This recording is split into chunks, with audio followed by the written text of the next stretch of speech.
What do you do when the world sees you as nothing more than the dirt you clean up? Do you swallow your pride, cash your paycheck, and die a little inside each day? Or do you bide your time, sharpen your mind, and wait for the perfect moment to burn their whole world to the ground? Before you answer, let me tell you about Isabella Rossi. And hey, if you believe in the power of the underdog, do me a solid and smash that like button and subscribe to Beat Stories right now, because this is a story of righteous vengeance you will never, ever forget. You people really are a different species, Serafina Sterling's voice, a razor blade wrapped in silk, cut through the sterile air of the 80th floor executive lobby. She ground the diamond-studded heel of her Manolo Blahnik into Isabella's freshly polished marble floor, deliberately twisting it to leave a vicious black scuff mark, a scar on the flawless surface. An ivory-colored invitation, thick as cardstock, slapped against Isabella's cleaning cart, landing perilously close to a bottle of industrial-grade disinfectant. You should come to our foundation's gala, the Sterling Fund for Tomorrow's Leaders, Serafina sneered, her platinum and diamond tennis bracelet catching the afternoon sun streaming through the floor-to-ceiling windows, momentarily blinding Isabella. We always welcome the help. Her laugh, a brittle, tinkling sound like ice shattering in a crystal glass, echoed down the vast, empty corridor. The cloying scent of her $1,000 Bond No. 9 perfume mingled with the sharp, clean smell of Isabella's ammonia-based cleaner. It was a toxic cocktail, just like the saccharine smile plastered on Serafina's flawlessly Botoxed face. Without warning, Serafina's stiletto-clad foot shot out, striking the side of Isabella's industrial-grade plastic bucket. Crack! The sound was like a gunshot in the silent lobby. Gray, sudsy water exploded outwards, a tidal wave of filth that soaked the cuffs of Isabella's worn polyester pants and seeped into the cracked leather of her orthopedic shoes. "Clean that up before you go," Serafina commanded, her tone bored, as if scolding a misbehaving pet. "Arthur has a board meeting here at 7 a.m. She turned, her waterfall of blonde hair swinging, already dismissing the woman whose dignity she had just so casually incinerated. Isabella watched the dirty water spread, tracing the grout lines in the Italian marble like dark veins. 45 years old, a Georgetown MBA earned through sleepless nights and mountains of debt. Executive Facilities Manager for Atlas Maintenance Solutions, a title that was a cruel euphemism for the city's most overqualified janitor. She was a logistics and chemical engineering savant, the holder of 3 pending patents for eco-friendly cleaning systems that could revolutionize the commercial maintenance industry. And yet, she was completely invisible to the woman who had just gleefully destroyed an hour of her meticulous work. Her phone buzzed in her pocket. A text from her daughter, Sophia. "Mommy, remember what you always tell me? Walk into every room like you bought the building. When are you going to start taking your own advice?" Isabella's fingers, calloused from years of gripping mop handles and pushing heavy carts, tightened around the cold metal of her equipment. Perhaps sooner than anyone imagines, she thought, a cold fire igniting in the pit of her stomach. "I'll consider it," Isabella said, her voice quiet but as steady and solid as the granite foundations of the skyscraper she stood in. The words hung in the air, defying the expectation of her silence. Serafina froze mid-stride, a perfect statue of surprised indignation. She turned back slowly, one perfectly sculpted eyebrow arched in disbelief. "Oh, honey, it's $10,000 a plate." Her smile returned, but this time it was all teeth, sharp and predatory. "I was just being... what's the word? Inclusive. It's all the rage with these corporate diversity initiatives, you know." Isabella said nothing. Her mind was already a whirlwind of calculations. The precise chemical solvent needed to lift the rubber heel mark without etching the marble's protective sealant, the dwell time required, the exact pH balance. Some stains, she knew, ran much deeper than the surface, and some required a much more aggressive solution to be permanently removed. The Apex Tower, a gleaming monument to corporate avarice piercing the Manhattan skyline, was the global headquarters of Sterling Enterprises, a $10 billion commercial real estate empire built on a foundation of hostile takeovers and brutal urban renewal. They were masters of gentrification, displacing entire communities of hard-working families with a smile, a press release about revitalization, and an army of lawyers. Isabella knew this with a painful, intimate familiarity. Years ago, before she'd ever donned the drab gray uniform of Atlas Maintenance, she'd walked through these same doors in a tailored suit, her freshly printed Georgetown MBA in her briefcase. She had submitted her resume, a 5-year strategic plan for sustainable urban development tucked inside, directly to Arthur Sterling himself. He'd barely glanced at it. "Not the right fit," he'd mumbled, his eyes scanning the room for someone more important, his dismissal as swift and thoughtless as a king swatting a fly. He didn't recognize her now, of course. To him, and to his wife, the uniform was an invisibility cloak. Tonight, the boardroom on the 82nd floor required special attention. Pushing her cart through the silent, cavernous halls after hours, Isabella used her master key to enter the sanctuary of power. As she expected, documents were strewn across the massive, polished mahogany table. Confidential files, acquisition targets, 3 minority-owned businesses in the Bronx, all struggling to stay afloat after the economic downturn. The handwritten notes in the margins were brutally explicit. Leverage debt, offer 35% below market, emphasize lack of alternative options, expedite. Something else caught her eye, a separate folder left open. Financial statements for Serafina's pet project, the Sterling Fund for Tomorrow's Leaders. The numbers were a mess, a blatant work of fiction.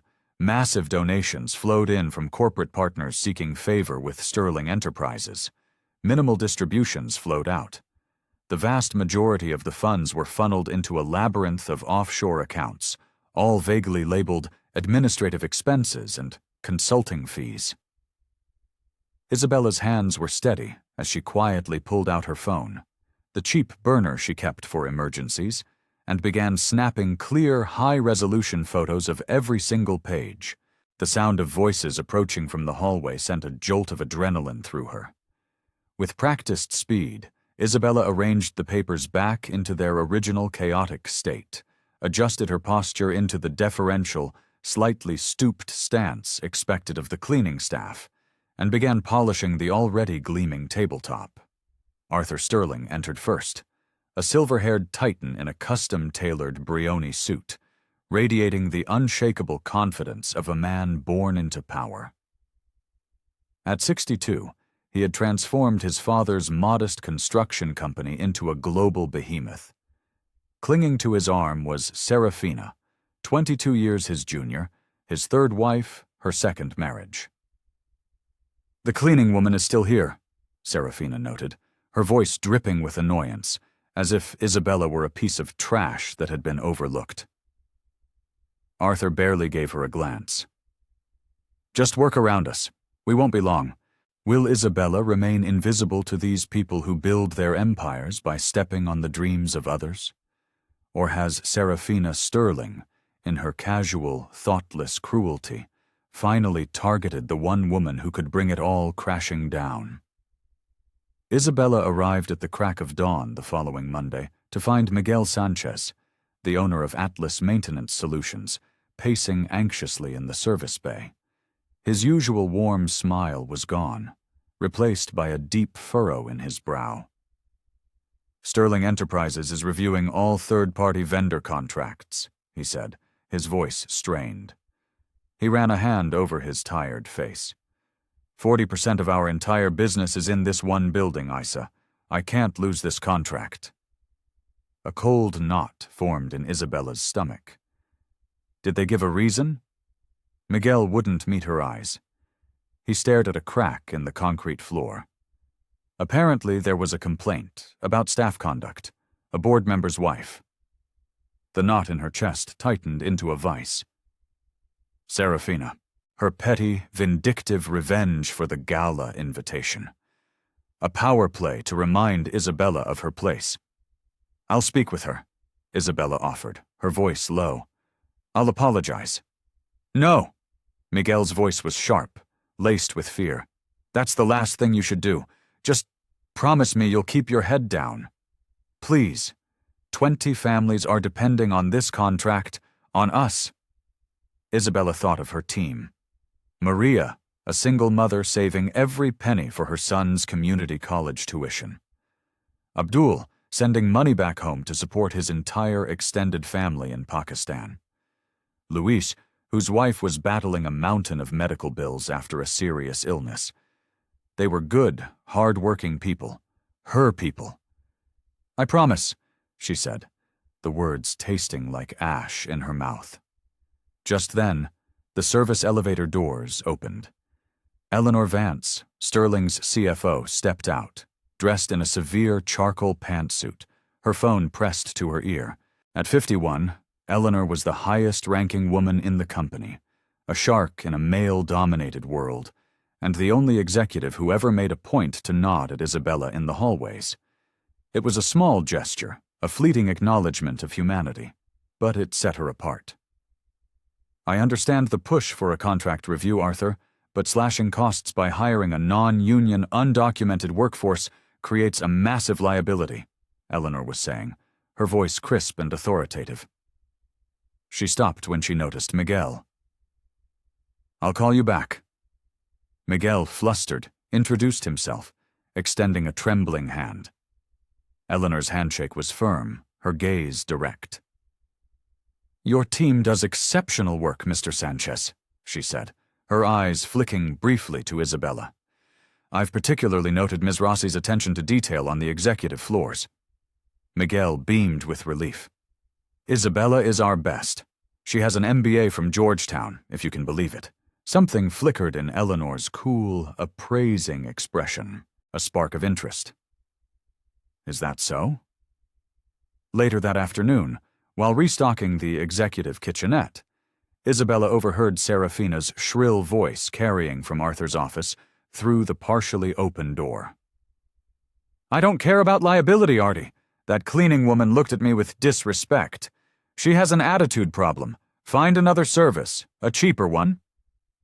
"Eleanor strongly advises against it," Arthur's deep voice rumbled in reply.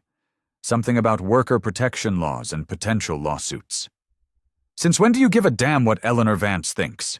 Serafina snapped. "I want them gone. End of discussion." Isabella slipped away, her heart pounding against her ribs like a trapped bird. Her team. 20 people with families, mortgages, dreams, and medical bills. All of their livelihoods hanging by a thread because Serafina Sterling felt she had been disrespected.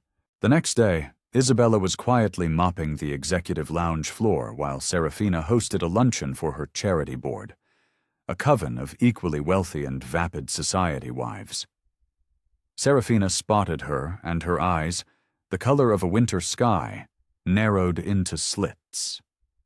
"Perfect timing," Serafina announced to her guests, her voice loud enough for the entire room to hear. "We need fresh coffee. Now." Isabella prepared the ridiculously expensive Kopi Luwak coffee, her movements economical and precise. She served Serafina her cup without a word. Serafina took it, maintained direct, chilling eye contact with Isabella, and then deliberately tipped the cup, pouring the hot, dark liquid all over the freshly mopped, gleaming floor. "Oops," Serafina said, her lips curving into a smug, triumphant smile. "Clumsy me. Accidents happen." Eleanor Vance stood in the doorway, a silent observer of the entire cruel interaction.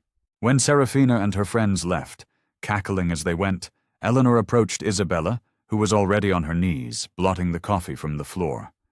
"Some stains run deeper than others, Mrs. Sterling," Isabella said quietly, her voice devoid of emotion. "But everything can be cleaned, given the right chemical solution." Eleanor's eyebrow raised a fraction of an inch. "An interesting perspective, Ms. Rossi. Will Isabella be able to save dozens of jobs, including her own, from the whims of a vindictive sociopath? Or is she being pushed toward a line she never intended to cross? For stories that expose the truth behind the closed doors of power, make sure you're subscribed to Beat Stories. You won't want to miss what happens next." After her shift ended, long after the last executives had been whisked away in their black cars, Isabella remained in the silent, empty building. She made her way to a forgotten maintenance closet on a sub-level, a small, windowless room she had quietly converted into her secret laboratory and workspace. For 3 years, she had spent every lunch break and countless overtime hours here, surrounded by the tools of her 2 lives. On one side, mops and buckets. On the other, beakers, scales, and chemical compounds. This tiny, hidden space held her real work, her true passion.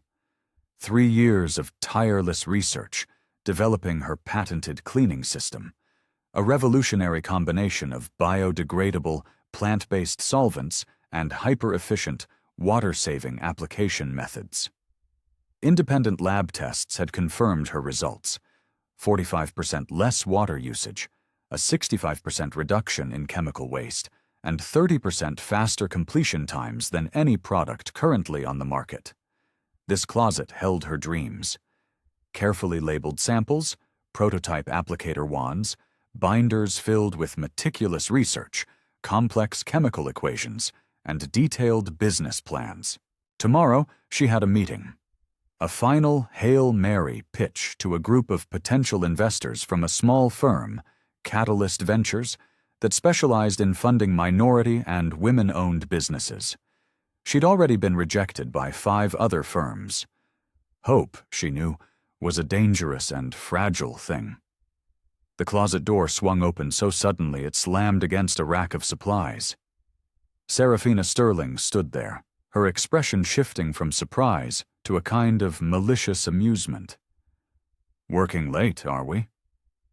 Serafina's predatory gaze swept over Isabella's makeshift lab, landing on the presentation materials laid out on a makeshift table. "What is all this?" Isabella straightened up, her body instinctively shielding her work. "A personal research project." Serafina picked up one of the prototype applicators, a sleek, ergonomically designed tool. "Playing inventor on company time? I'm sure Arthur will find this fascinating." She pulled out her diamond-encrusted iPhone. "It's my own time," Isabella said, her voice tight. "And that is proprietary technology." "Proprietary?" Serafina snapped photos of Isabella's diagrams, her chemical formulas, her market analysis. Her laugh was a sharp, ugly bark. "A cleaning lady with patents? How utterly adorable." "Please don't touch those," Isabella said, her voice rising as she reached for the binder of research that Serafina was now flipping through with disdain. "Or what?" Serafina's voice hardened, her condescending amusement replaced by cold menace. "You'll complain to HR about the CEO's wife?" She took more photos, her actions deliberate and violating. "Know your place." The next morning, Isabella received a terse email. Her investor meeting with Catalyst Ventures had been canceled without explanation.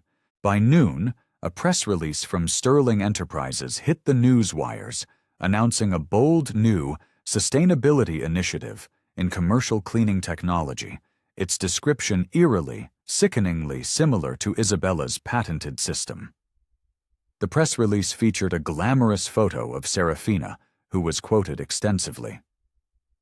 "Mrs. Serafina Sterling has personally developed an innovative, eco-friendly approach to commercial cleaning that will revolutionize the industry while creating opportunities for disadvantaged communities," the release gushed. Isabella found Serafina in the executive restroom, touching up her lipstick in front of a vast, gold-framed mirror. You stole my work, Isabella said, her voice a low, dangerous rumble. She blocked the doorway. Serafina barely glanced at her reflection in the mirror. Don't be so dramatic.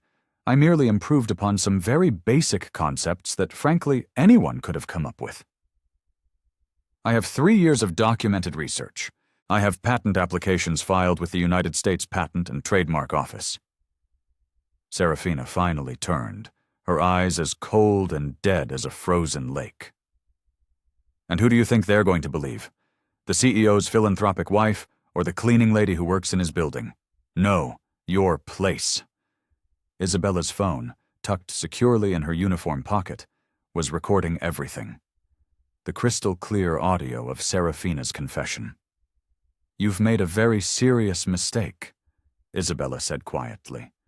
Serafina stepped closer, invading Isabella's personal space, her expensive perfume and suffocating cloud. No, sweetheart. You have. You cross me again, and I'll make sure Atlas Maintenance loses more than just this contract. I'll see to it that your little company is blacklisted all over this city. Will 3 years of Isabella's brilliant innovation be stolen by a woman who has never done an honest day's work in her life? Has she finally been pushed too far? 2 weeks later, Serafina hosted a pre-gala luncheon to showcase her charitable innovations to the city's elite. Miguel, terrified of further upsetting her, assigned Isabella to staff the event. We can't afford to make her angry, he pleaded. Just keep your head down, please, Isa. The grand ballroom of the Plaza Hotel was overflowing with wealthy donors, city officials, and fawning members of the press. Isabella, dressed in a stiff server's uniform, moved through the crowd with a tray of champagne flutes, utterly invisible once again. Serafina, glowing under the admiring attention, stood at a podium, presenting Isabella's diagrams and research on a large screen as her own brilliant creation. My foundation seeks to identify practical solutions for underprivileged communities, Serafina explained to a reporter from the Times. These revolutionary cleaning methods will provide safer, healthier working conditions while simultaneously protecting our precious environment. Then, Serafina spotted Isabella serving champagne near the stage. A wicked glint appeared in her eye. She waved her over. Everyone, I'd like you to meet my inspiration, Serafina announced to the captive audience. She gripped Isabella's shoulder, her manicured nails digging in, and physically pushed her slightly downward. This woman, through her simple, daily toil, showed me how the less fortunate can be uplifted by my vision and leadership. Isabella remained perfectly still, her posture rigid, refusing to be forced into the servile bow Serafina intended. The room, misinterpreting the gesture, erupted in applause for Serafina's supposed compassion. Perhaps she could demonstrate the proper cleaning technique for us, Serafina suggested, her eyes glittering with pure, unadulterated malice. Isabella held her gaze, her silence a defiant roar in the opulent room. She would not be baited. She would not perform like a trained animal. Another time, perhaps, Serafina conceded, when Isabella didn't move or speak. She's terribly shy.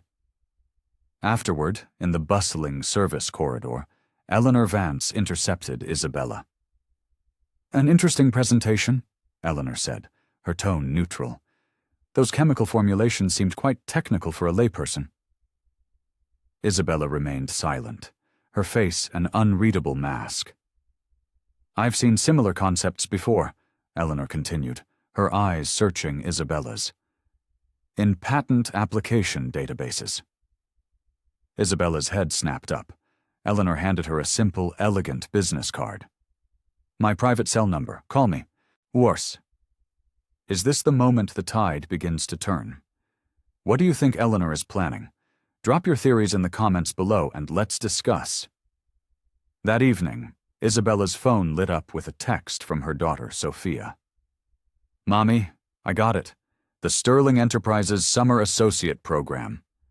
A sickening collision of pride and dread slammed into Isabella's chest.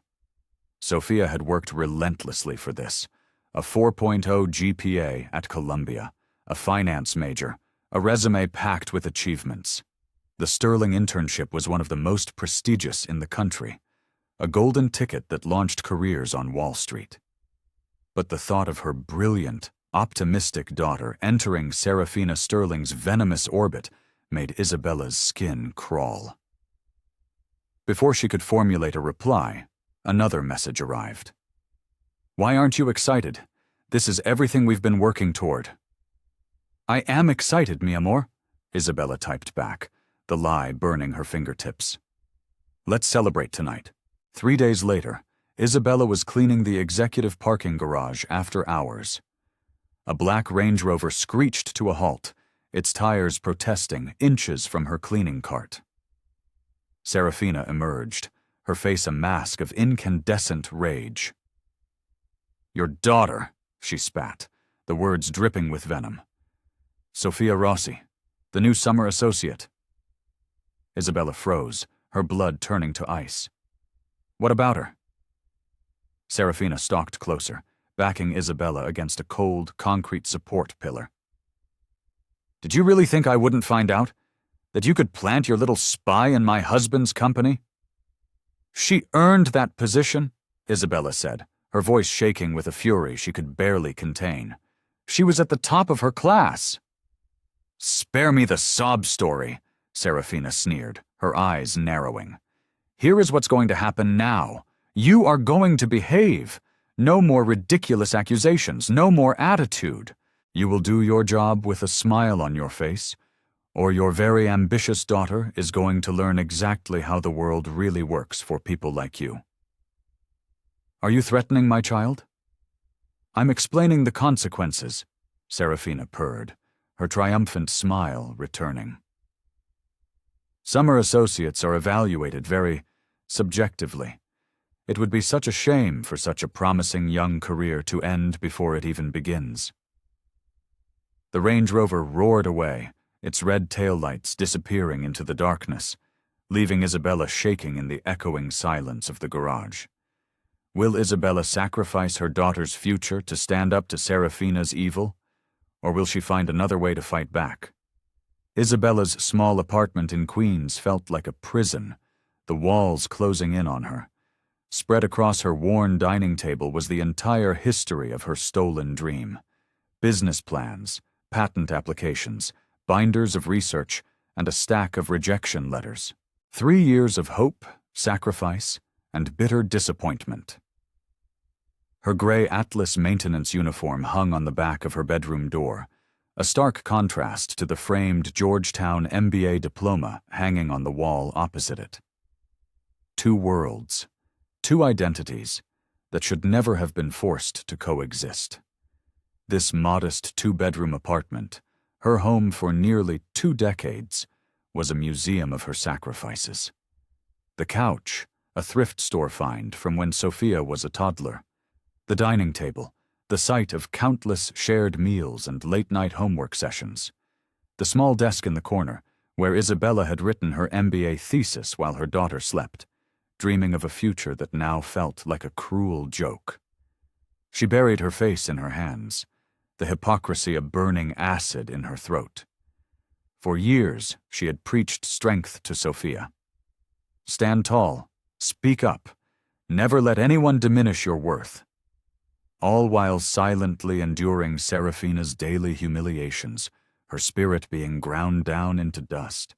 The front door opened. Sophia entered, her youthful excitement instantly evaporating when she saw the look on her mother's face. "Mommy, what happened?" she asked, dropping her backpack and rushing to her side. "It's nothing," Isabella said automatically, the reflexive lie of a protective parent. "Mom, stop it." Sophia's voice was firm, adult. "I'm not a child anymore. Talk to me." The story spilled out in a torrent of pain and shame. Serafina's theft of her life's work, the threatened contract that held the jobs of her entire team in the balance, and finally, the veiled, sinister threat against Sophia's internship. With every word, Isabella felt smaller, weaker. She had failed to protect her daughter, the one thing that mattered most. Sophia listened in stoic silence, her expression hardening. When Isabella finished, Sophia walked over to the wall and gently took down the framed diploma. "You taught me to never ever let anyone make me feel small," Sophia said, her voice quivering with a quiet rage. "Why are you letting this horrible woman do this to you? To us?" "It's complicated." "No, it's not." Sophia's eyes, the same fiery brown as the father who had walked out on them 17 years ago, flashed with an inherited, unshakable determination. "You are smarter than her. You are stronger than her. You have always been." Isabella closed her eyes, and a memory, sharp and vivid, flooded her mind. 15 years earlier, Georgetown University, Professor Albright's advanced corporate strategy class. A sleep-deprived single mother, Isabella had challenged the conclusion of a major case study. "With all due respect, Professor," she'd said, her heart hammering, "this acquisition strategy prioritizes short-term shareholder returns over long-term sustainable growth." Professor Albright had laughed, a condescending, dismissive sound. "Miss Rossi, perhaps you should focus on completing the assignment as written. High-level executive strategy may not be your natural strength." The implicit bias, the casual sexism and racism, hung thick and heavy in the air. "Actually," Isabella had continued, her voice steady despite the tremor in her hands, "the financials in Appendix D show that this exact approach resulted in a 27% devaluation of the acquired company within 18 months. An alternative strategy, outlined on page 52 of the report, would have yielded a 19% sustainable growth margin." A silence fell over the lecture hall. Professor Albright re-examined the documents, his face reddening. "Miss Rossi is correct," came a calm, clear voice from the back of the room. It was a guest lecturer, a rising star from a major Wall Street firm named Eleanor Vance. "That's an excellent analysis." After class, Eleanor had approached her. "You have sharp instincts. Don't ever let anyone convince you otherwise." Years later, Professor Albright had become her strongest reference, telling potential employers, "She'll either clean up your balance sheet or your boardroom, but either way, you want her on your team." But the doors still closed. The interviews still ended with a polite, "Not the right fit." But in that moment, in that classroom, she had stood her ground. The memory was a steel rod inserted into her spine. She opened her eyes and met Sophia's determined gaze. "You're right," Isabella said, her voice transformed, the quiet desperation replaced by a cold, hard resolve. "This ends now." As if on cue, her phone buzzed. An unknown number. Isabella answered hesitantly. "Ms. Rossi, this is Eleanor Vance. Are you available to meet tomorrow? There's something we need to discuss." They met at a small, nondescript coffee shop in Brooklyn, miles away from the prying eyes of Manhattan's corporate elite. Eleanor arrived in jeans and a simple sweater, her hair pulled back in a ponytail, no makeup. She was almost unrecognizable without her corporate armor. "Thank you for coming," Eleanor said, sliding into the booth. No handshake, no corporate pleasantries. This was not a business meeting. "Your message sounded urgent," Isabella replied. Eleanor glanced around the coffee shop before placing a slim leather portfolio on the table between them.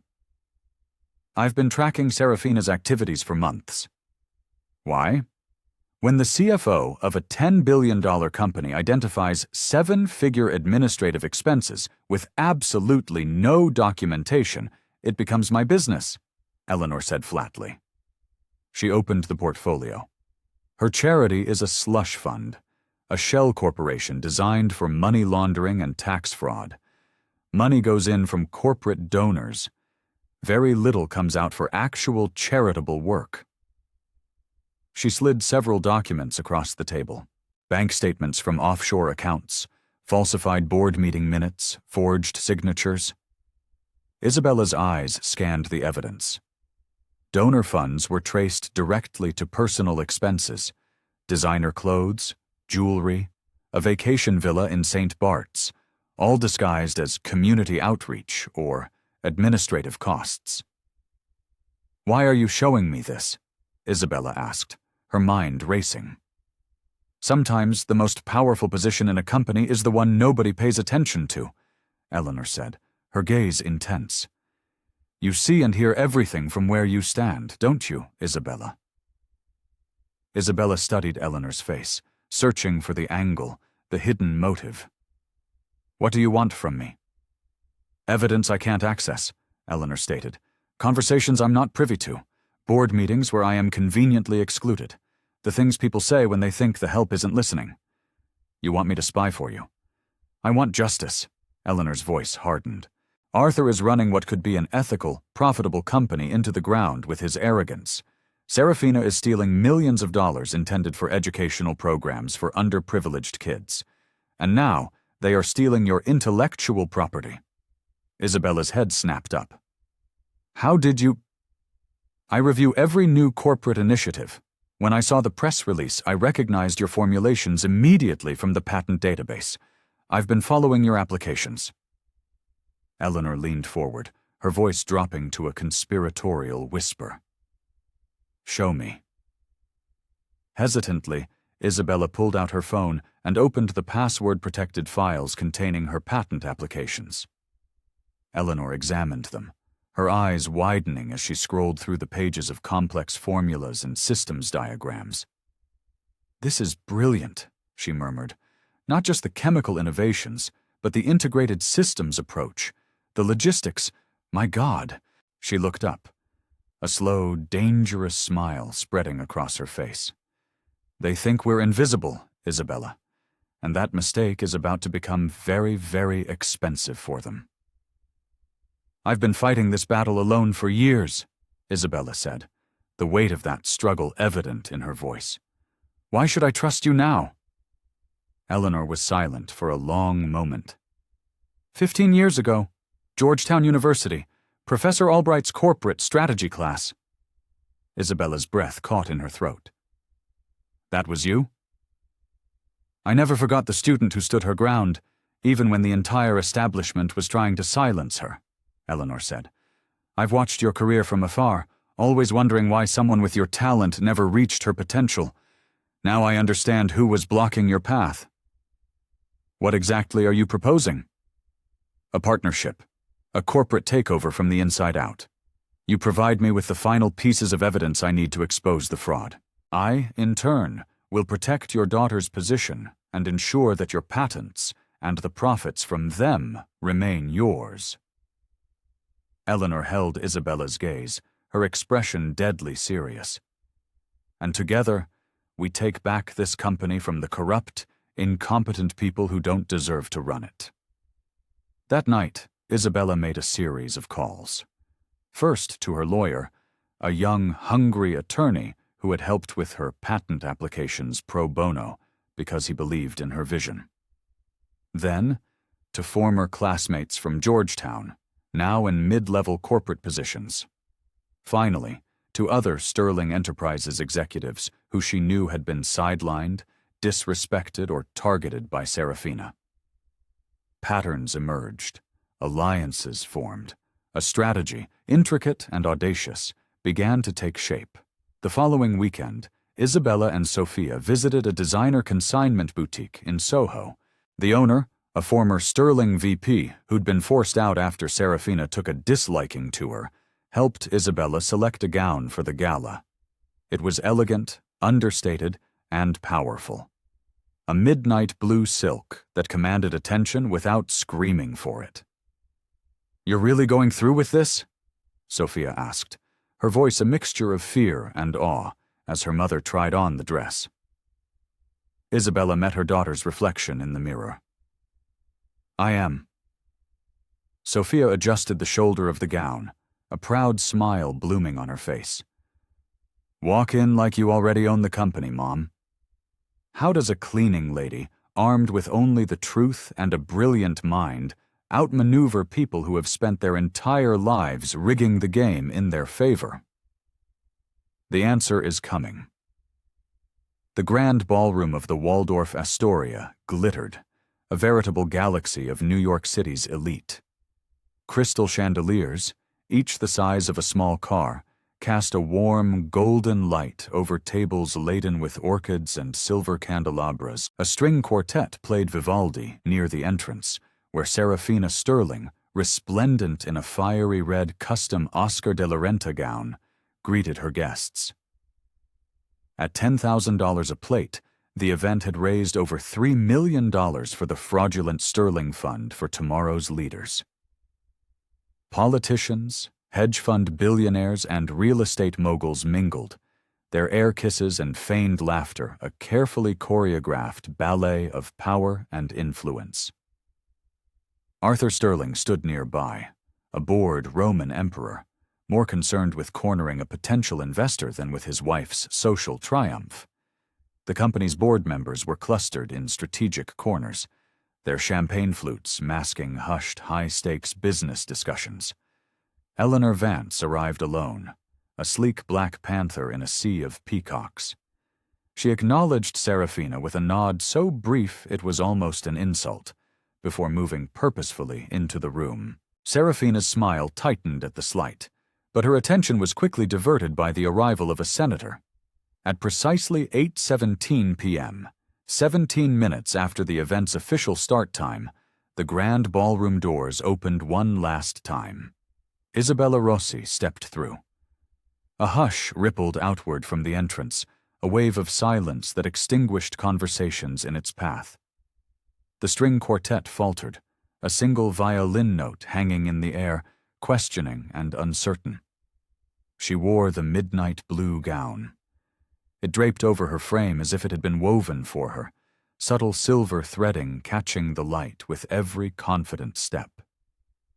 Her hair was styled in an elegant chignon, and a pair of simple diamond earrings, her mother's, saved for a moment that had never come, until now, were her only jewelry. For 3 years, Serafina Sterling had looked through Isabella, never at her. Now, as she turned toward the source of the disruption, her eyes widened. Recognition dawned, followed by a tidal wave of pure, unadulterated outrage. Serafina moved to intercept her, a predator closing in on trespassing prey, her red gown swishing like a river of blood against the marble floor. "Staff are to use the service entrance, honey." Suddenly, Eleanor was at Isabella's side. "Serafina, darling," Eleanor said, her voice cool and clear, "I'd like to introduce my special guest for the evening, and my potential new business partner, Isabella Rossi." Serafina's perfectly painted mouth opened, then closed, then opened again.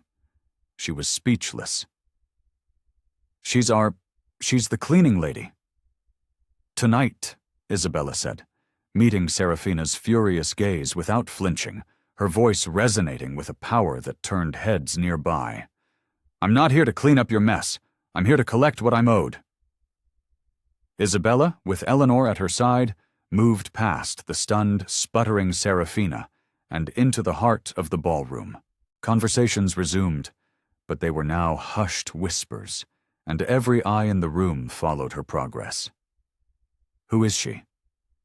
"I heard she's Montgomery's housekeeping manager." "Why is Vance introducing her as a business partner?" Isabella navigated the treacherous social waters with an ease that baffled the onlookers. Years of silent observation from the periphery had been a masterclass in corporate politics. She knew who was allied with whom, who held grudges, who was secretly on the verge of bankruptcy. She knew their favorite drinks, the names of their assistants, the colleges their children attended. Information, gathered while invisible, was now being weaponized in plain sight. Arthur Sterling, initially oblivious, finally noticed the unfamiliar woman who was commanding so much attention. Frowning, he excused himself from a conversation with a tech billionaire and approached. "Miss Vance?"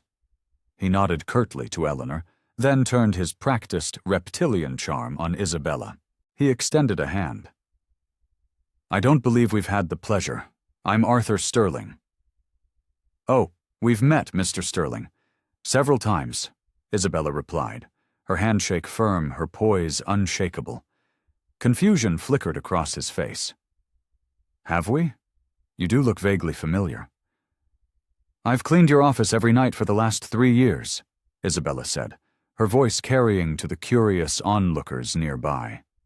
And before that, you rejected my application for your executive development program. It's funny, isn't it? The view is quite different from where I'm standing now. Arthur blinked rapidly, his powerful mind recalibrating, processing the new, impossible data. I see. Well, welcome to our event. I hope you're enjoying yourself. Immensely, Isabella replied, though I am quite curious about your company's new sustainability initiative, the one that utilizes my patented technology. The color drained from Arthur Sterling's face. I'm afraid I don't. Your wife has been quite enthusiastic in presenting it as her own innovation, Isabella continued smoothly, her voice like polished steel. Perhaps we should discuss an appropriate licensing agreement. Or perhaps damages for intellectual property theft. Arthur glanced desperately toward Serafina, who was now watching their interaction with wide, panicked eyes. There seems to be some kind of misunderstanding, he began. There is no misunderstanding, Eleanor interjected, her voice sharp. Ms. Rossi holds verified patents for the systems your wife is publicly claiming credit for. We have the documentation. This is hardly the appropriate venue, Arthur stammered. I agree, Isabella said.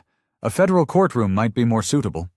Harriet Davison, the longest-serving member of the Sterling Industries Board, a shrewd and formidable woman in her late 60s, approached their circle. Arthur, Serafina seems quite distressed. Perhaps you should see to your wife. Her dismissal was polite, but it was an order. James hesitated, then retreated toward Serafina. Harriet turned to Isabella. Ms. Rossi, is it? Eleanor speaks very highly of your innovations. Thank you, Ms. Davison. I've admired your leadership on the board's sustainability committee for years. Harriet's eyebrows rose. You follow our corporate governance? I follow everything about Sterling Industries, Isabella stated. I've had a vested interest for quite some time. The dinner bell chimed, saving Harriet from having to reply. As guests moved toward their tables, the social hierarchy dictated by proximity to the Sterlings, Isabella found her name card at Eleanor's table, close enough to the center of power to observe everything. Throughout the first course, Serafina's hostess facade grew more brittle with each glass of champagne. During the main course, she could no longer contain her rage. She stood abruptly, tapping her champagne flute with a knife. I'd like to thank you all for supporting the Sterling Fund for tomorrow's leaders, she began, her voice shrill. Your generosity helps so many disadvantaged young people. Polite applause followed. I'm especially moved to see such diverse attendance tonight, she continued, her gaze locking on Isabella like a heat-seeking missile. I'm sure you're all wondering how our cleaning lady managed to afford a $10,000 plate. Perhaps I should have the staff check the silverware count when she leaves. A collective gasp went through the room. It was a shockingly crude, vicious attack. Isabella remained perfectly still, her face a mask of calm composure. Then Eleanor Vance stood. Since we're acknowledging special guests, Eleanor said, her voice ringing with authority, I'd like to request everyone's attention for a brief presentation that is directly relevant to tonight's fundraising efforts. Serafina's smile faltered. We haven't scheduled any presentations. Consider it breaking news, Eleanor replied, nodding to a hotel staff member who dimmed the lights and activated the ballroom's massive projection screens. The first slide appeared, a financial statement from the Sterling Fund for tomorrow's leaders. What are you doing? Serafina hissed. Financial transparency, Serafina, Eleanor answered coolly. It's critical for any reputable charitable organization. The next slides detailed the millions in incoming donations juxtaposed with the paltry sums spent on actual charitable work. The discrepancy was stark and undeniable. As you can see, Eleanor's voice narrated calmly, of the $3.2 million raised last year, only $187,000 went to actual educational programs. "This is private foundation business," Serafina shrieked, lunging for the podium. "It's a public charity, which makes these public records," Eleanor countered. The remaining funds, over $3 million, were directed to administrative expenses, specifically to these offshore accounts. New slides appeared, showing wire transfers to accounts in the Cayman Islands. Eleanor highlighted the names on the documentation: Serafina's maiden name, her sister's married name, her mother's maiden name. "This is slander!" Serafina screamed, trying to block the screen with her body. She stumbled, knocking into a towering pyramid of champagne glasses. The sound of shattering crystal echoed through the dead, silent ballroom. Arthur stood, his face ashen, his damage control instincts kicking in. "Ladies and gentlemen, please excuse this unfortunate disruption. My wife is understandably upset by these baseless accusations." "Baseless?" Eleanor raised an eyebrow.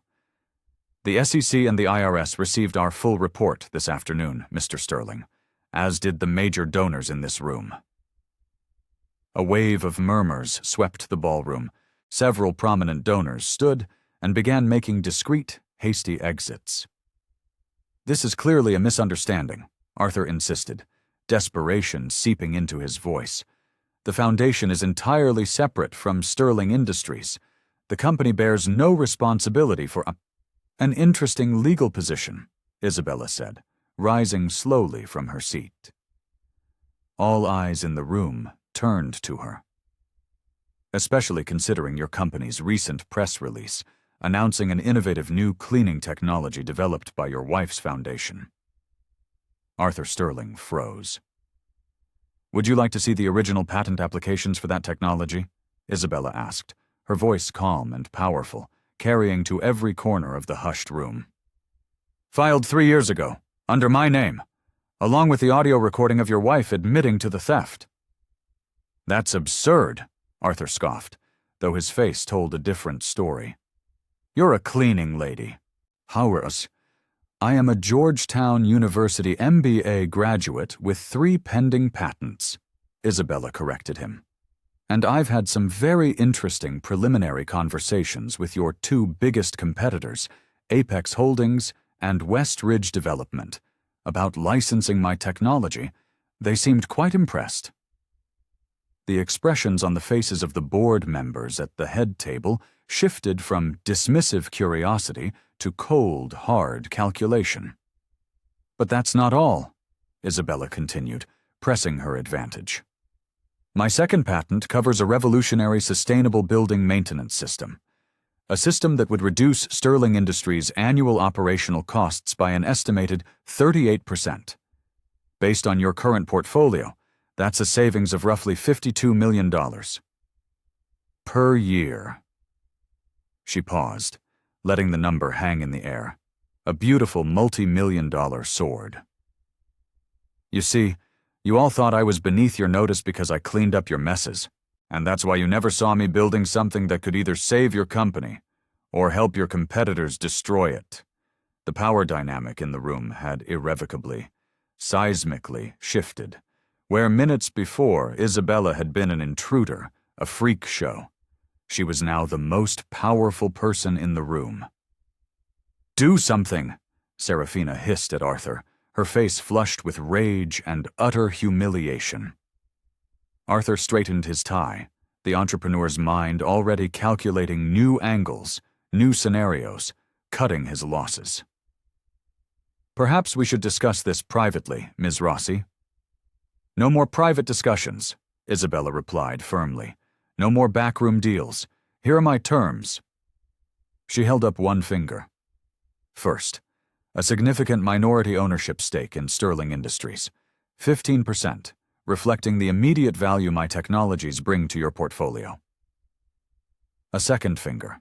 An ethical oversight committee, with myself as chairperson, to review all future acquisitions, with a specific focus on preventing the predatory displacement of communities. A third. A new, legitimate scholarship foundation, properly managed with a transparent, independent board to fund MBA candidates from overlooked and underrepresented backgrounds. And a fourth. Serafina Sterling's immediate and permanent resignation from all charity boards and company-affiliated positions. Arthur's laugh was strained, hollow. That's preposterous. The board would never— The board, Harriet Davison interrupted, her voice like cracking ice, would like to review Ms. Rossi's patents and her proposals immediately. Several other board members nodded in grim agreement. We should adjourn to the conference room, another board member suggested. This is outrageous! Serafina shrieked at the board members who were already rising from their seats. You're all going to believe a cleaning lady over me? The sharp, staccato sound of Serafina's designer heels echoed through the ballroom as she stormed away, the crowd of onlookers parting before her as if her humiliation were a contagious disease. No one followed her. In the adjacent conference room, Isabella laid out her full portfolio. The board members, silent and focused, examined her diagrams, her chemical formulas, her efficiency calculations. They listened with growing respect and a hint of fear as she detailed the transformative potential of each innovation. These formulations, she explained, reduce toxic runoff by over 80% compared to current industry standards. This application system cuts labor hours by nearly a third while improving sanitation outcomes. Ellen Tanaka, another board member and head of the Sustainability Committee, looked up from the documents, her expression one of awe. And you developed all of this while working as our building's housekeeping manager? Yes, Isabella replied. Nights, weekends, and lunch breaks. 3 years of research, development, and testing. Remarkable, Ellen murmured. More than remarkable, Eleanor added from her position by the door. It's transformative, for both our bottom line and our market position. After 2 hours of intense, closed-door discussion, the board reached a preliminary decision. They returned to the ballroom, where the few remaining guests were speculating wildly. Harriet Davison approached the podium. The Sterling Industries Board has begun a thorough review of the serious concerns raised this evening, she announced. We take allegations of financial impropriety and intellectual property theft with the utmost seriousness. Pending a full investigation, we have approved initial terms with Ms. Isabella Rossi regarding the acquisition of her innovative technologies. Sterling Industries is committed to ethical business practices and the proper attribution of all intellectual contributions. The public acknowledgement, a stunning corporate coup, sent a final shockwave through the room. As guests finally departed, Isabella found herself surrounded, not by condescending glares, but by outstretched hands offering business cards and invitations to continue the conversation. With the tables so dramatically turned, will Isabella choose revenge, or will she choose transformation? The answer might surprise you. 3 months passed with the force and fury of a Category 5 hurricane. The Sterling Fund for Tomorrow's Leaders dissolved under a blistering SEC investigation. Serafina's offshore accounts were frozen. Facing a mountain of evidence, her high-priced lawyers negotiated a plea deal. Probation, massive financial penalties, and court-mandated community service, teaching financial literacy classes in a low-income neighborhood in the Bronx. The irony was lost on no one. She and Arthur divorced quietly. She disappeared to Palm Beach, her name vanishing from the society pages. The Wall Street Journal ran a front-page story. From boardroom floor to boardroom table, how Isabella Rossi exposed corporate corruption at Sterling Enterprises, Forbes followed with a profile titled The Invisible Innovator: How Overlooking Talent Costs Companies Billions. The hashtag #ChorDuInvisibleInnovators Innovators trended for a week as similar stories of exploitation surfaced across the country. At an emergency shareholder meeting, Arthur Sterling announced his immediate retirement. The board, in a unanimous vote, appointed Eleanor Vance as interim CEO. Sterling's stock, after an initial plunge, stabilized and then began to climb as Eleanor's steady, ethical leadership inspired renewed investor confidence. Isabella's final deal was even better than her initial demand. She secured an 5% ownership stake, a valuation in the tens of millions, and, most importantly, the chairpersonship of the newly formed Ethics and Community Impact Committee. Her first act was to tear up the predatory acquisition plan for the 3 businesses in the Bronx. Instead, she facilitated a partnership, providing them with capital and resources that allowed them to thrive and expand. "This is community-centered development," she told the board. "We lift businesses up, we don't swallow them whole." The board, seeing the positive press and community goodwill, agreed. Sustainable growth over predatory profit became the new company mantra. Her cleaning technology, branded as Rossi Systems, launched to enormous market interest, securing major contracts with hotel chains and commercial property managers. Prestige Cleaning Services, Miguel's company, became the flagship implementation partner, with Miguel himself appointed as a division president. The contract stipulated fair wages, full benefits, and clear paths for advancement for all employees. The newly restructured and renamed Taylor Vance Scholarship Foundation awarded its first grants to MBA candidates from underrepresented backgrounds with a fully transparent, publicly accessible financial ledger. Isabella's first board meeting as Sterling's newest director and chief innovation officer was scheduled for a Tuesday at 9 a.m.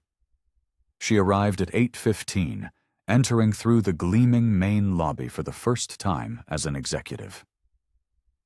"Good morning, Miss Rossi," the security guard greeted her, handing her a permanent access badge.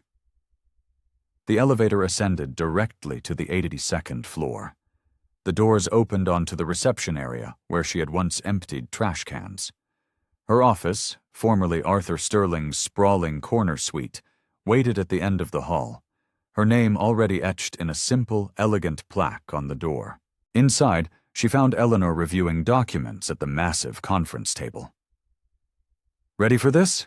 Eleanor asked with a smile. "I've been ready for years," Isabella replied. The meeting was a success. Her proposal for new ethical investment guidelines passed unanimously. Her analysis of at-risk properties in Southeast D.C. led to a new initiative to protect residents from displacement. Board members who had once looked through her now listened to her every word with rapt attention. That afternoon, at the press conference announcing her official appointment, a reporter called out, "Ms. Rossi, how does it feel to go from cleaning the executive bathroom to having your own corner office?" A tense silence fell over the room. Isabella looked directly into the camera, her expression calm and unwavering. "The most dangerous mistake you can make is to underestimate the person you've been taught to look down on," she said. "My position has changed, but my purpose has not. I've always been focused on improving systems and creating more efficient, more ethical ways to operate. The only difference is that now, people are finally listening." The clip went viral. That evening, Isabella celebrated with Sophia at her small apartment off campus. "Mom, you were amazing," Sophia said, hugging her tightly. "I was terrified," Isabella admitted. "Could have fooled me," Sophia laughed. "You've never looked more like yourself." 1 year later, Isabella stood at the podium in that same Waldorf Astoria ballroom. But this time, she was hosting the inaugural grant ceremony for her own foundation, the Rossi Innovation Fund, awarding seed money to entrepreneurs from overlooked communities. True power, she told the rapt audience, isn't about the position you hold. It's about refusing to be defined by it. After the ceremony, as she mingled with the new grant recipients, she noticed a young woman in a hotel staff uniform, discreetly watching the proceedings from the back of the room while restocking a side table. Isabella approached her. Enjoying the event? The young woman straightened up, surprised. Yes, ma'am. It's very inspiring. I'm Isabella Rossi. She extended her hand. Gabriela Rodriguez. Her handshake was hesitant but firm. I know who you are, Ms. Rossi. Everyone does. Are you interested in business, Gabriela? I'm studying sustainable architecture at the community college, she replied. I work here at night to pay for tuition. Isabella reached into her clutch and retrieved a cream-colored invitation card and her own business card. She pressed them both into Gabriela's hand. Our next entrepreneurship workshop is on Tuesday evening. Be there.